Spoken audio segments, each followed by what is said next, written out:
Okay, so today we will create another program uh, to print the array in reverse order. Okay, so this is our array, and here we have called the like recursion function, and this 5 represents up to which index we want to print the array in reverse order.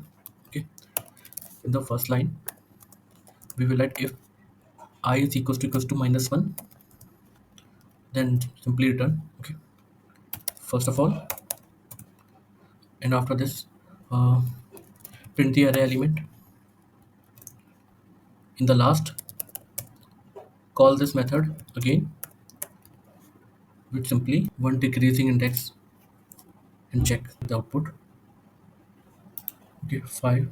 So how we are getting? We are getting from 5. Okay, 5 4 3 2 1 0.